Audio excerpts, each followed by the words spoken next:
Criados para aumentar a participação da sociedade nos governos, os conselhos de direito sofrem com a falta de estrutura e atendimento da população.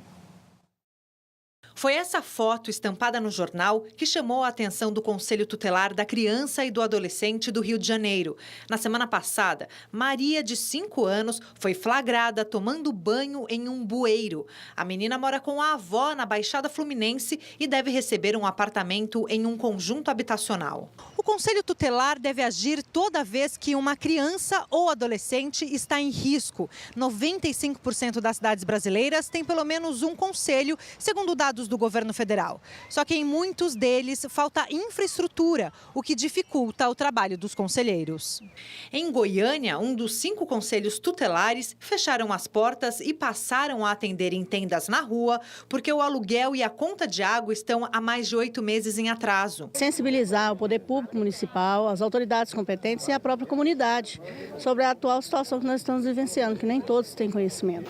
Em um dos conselhos tutelares de São Miguel Paulista, zona leste de São Paulo, a situação é um pouco melhor. Mas as salas coladas uma nas outras não trazem privacidade para quem busca ajuda. Um dos conselheiros aponta outro problema, a confusão sobre as atribuições do conselho.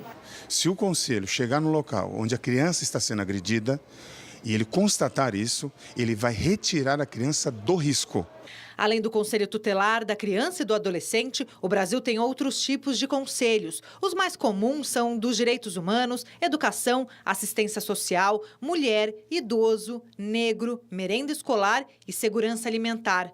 A ideia por trás dos conselhos de políticas públicas é unir governo e sociedade na elaboração de propostas de melhoria para uma cidade, estado ou nação. Em São Paulo, os conselhos de direitos humanos atuam em apenas 4 cidades. Além do problema de representação, os órgãos também sofrem com a falta de recursos de competência dos governos. Agora, a questão de onde ficam esses conselhos de dotação de recursos humanos, de assessoria especializadas, de carros para viaturas, de meios de comunicação, aí o problema de infraestrutura é bastante grave. Diogo Mobo aqui pelo Twitter. Antes de criarem novos conselhos tutelares, o governo não poderia incentivar os atuais como conselho? Antes de criar os conselhos populares, não poderia incentivar os conselhos tutelares? Bom, os conselhos que existem hoje são conselhos criados por lei. Eu até estava aqui conversando com o Vila, a lei é de 1990, é a lei 80/8069 de 1990. Governo Collor. Alguma coisa do Collor foi positiva, porque esse conselho tutelar ele tem autonomia, ele é independente, ele é designado, a lei faz com que o poder público municipal seja obrigado a criar esse conselho e o poder público municipal que cria não tem nenhuma ingerência sobre o conselho, eles não vão ser funcionários públicos, eles são autônomos e independentes, são cidadãos a serviço dos interesses das crianças, dos menores e dos adolescentes. Ele substitui aquele juiz de menores que existia antes nas comarcas. Tinha o juiz de menor. Todos os casos que envolvia adolescente e criança, ia para o tal do juiz de menor.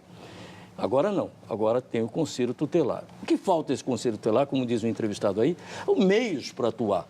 Então o que precisa é criar meios. As prefeituras dizem que não tem verbas, então que se arrume uma verba para as prefeituras, para que funcione os conselhos tutelares, que o Estado destine verba, que a União destine verba. Mas o que não pode é a prefeitura criar um conselho tutelar que não tem sede para se reunir, que não tem um instrumento para expedir uma convocação, não tem um funcionário para poder intimar alguém. Para poder... Esse conselho tem muito poder, William.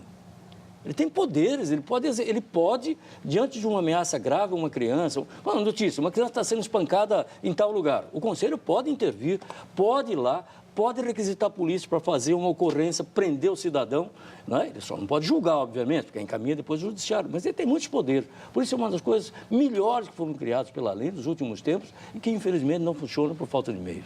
O Vila no WhatsApp aqui, Luciana Fabre, ficou horrorizada aí com a cena da menina tomando banho.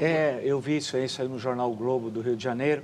É uma coisa, realmente causa horror a todos nós. Aí que é a grande questão, quer dizer, a maior parte dos municípios, foi citado até, salvo engano, no estado de São Paulo, não tem conselho tutelar, quer dizer, então é inacreditável. Imagina no conjunto dos municípios brasileiros, que sequer tem. Quando tem, ele não tem estrutura para poder agir. Então, a grande questão agora, o que fazer? Porque sempre a pergunta que fica para nós é o seguinte, a denúncia. Mas aí a segunda pergunta é o que fazer? O que fazer é cada um na sua cidade, por exemplo, conversar com o vereador e junto ao prefeito para ver se ele consegue, ele tem condições. O prefeito gasta tanto dinheiro, geralmente, tanta bobagem, e vereador com tanta asneira, né? Gastando, jogando dinheiro público fora, que destinasse recursos para o funcionamento do Conselho Tutelar. Quer dizer, cabe a nós, porque o problema é o seguinte, não adianta só ter a capacidade de indignação, é necessária a capacidade de transformação. E para transformar, a gente tem que pressionar os poderes constituídos.